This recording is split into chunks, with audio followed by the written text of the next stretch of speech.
એ મેહુલ સરનો હું ખૂબ ખૂબ આભાર માનું છું કે મને મારા પગ ઉપર ચાલતો કરે. ભાઈને એકચ્યુઅલી એક્સિડન્ટ તો ટ્રેક્ટરની વચ્ચે પગ આવવાથી એમનું ફ્રિક્શન થઈ ગયું હતું અંદર. 2 વાર ઓપરેશન કરાવ્યું ઈડનની અંદર, પણ બંને નિષ્ફળ ગયા. એકચ્યુઅલી એ સરને આઈડિયા જ ના આવે. એમને જ્યાં 9 ઇંચના સળિયાની જરૂર હતી ત્યાં 11 ઇંચનો સળિયો નાખી દીધો. એટલે ડિસ્ટન્સના હિસાબે એમને ફ્રિક્શન થઈ ગયું. ફ્રિક્શનથી પગ કાપવાની હાલત ઉપર આવી ગયા. વ્હીલના અંદર પગ જતો રહ્યો, તે પગ તૂટી ગયો હતો.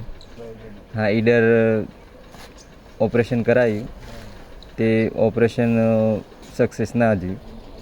તો અનિકેતભાઈ પટેલનો કોન્ટેક કર્યો, તો એમને માર્ગદર્શને ખત્રી સાહેબનો કોન્ટેક કરી ને એને ઓપરેશન કર્યા પછી એકદમ રેડી છે. હું 10-12 મહિના સુધી તો અંદર સરિયો નાખ્યો તો એને ઇન્ફેક્શન લાગ્યું હતું, પર્સ થઈ ગયું હતું, ઇન્ફેક્શન હતું. તો 10 મહિના પછી હું એનો સરિયો કાઢાયો. સરિયો કાઢ્યા પછી પણ મને પ્રોબ્લેમ જ હતો કે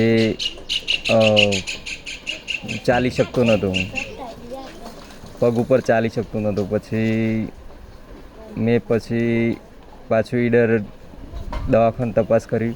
પછી વાયા મેહુલ સરનો કોન્ટેક્ટ થયો. પછી એ સરનો કોન્ટેક્ટ થયો. પછી સાહેબ એકદમ બેસ્ટ ગુડ માણસ છે. પગ કાપવાની વાત હતી. પછી મેહુલ સરનો કોન્ટેક્ટ થયો. તો મેહુલ સરને કોન્ટેક્ટથી પછી ઈડર મેહુલ સર આવી અને તેઓ મારું ઓપરેશન કરી અને મારા પગ ઉપર હું પાછો ઊભો થઈ ગયો. વગર કાપે એમને અંદરથી જે એમને ટેકનિકલથી જે ઓપરેશન કર્યું એનાથી અમને સંતોષ છે. અને એક છોકરો રેડી થઈ ગયો અને એને પગભર ઊભો થઈ ગયો છે. અત્યારે કામકાજ કરે છે અને ધંધો પણ કરે છે. હા, દોઢ વર્ષ તો હું ખાટલામાં જ હતો અને મારે પોઝિશન એટલે હતી કે પગ હવે હું મારા પગ ઉપર ચાલી શકું તેમ નહોતું. રિંગ નાખીને આજે ઓપરેશન કર્યું, કાલે જ મને સાહેબ ચલાવી દીધી. હા, બીજા દિવસે જ ચાલતું કરી દીધું. હું બધું જ કામ કરી શકું. ચાલવામાં કોઈ પ્રોબ્લેમ ખરો? ના, કોઈ પ્રોબ્લેમ નહીં. ચાલવામાં કોઈ પગ ઊભો થઈ ગયો હોય કેવું કંઈ? ના, કોઈ પ્રોબ્લેમ નહીં. બધું જ ચલાવું, બાઇક ચલાવું, 4 વ્હીલર ચલાવું, બધું જ કામ કરી શકું. ના, સીડી પણ ચડી શકું, ઉતરી શકું, બધું જ કામ કરું.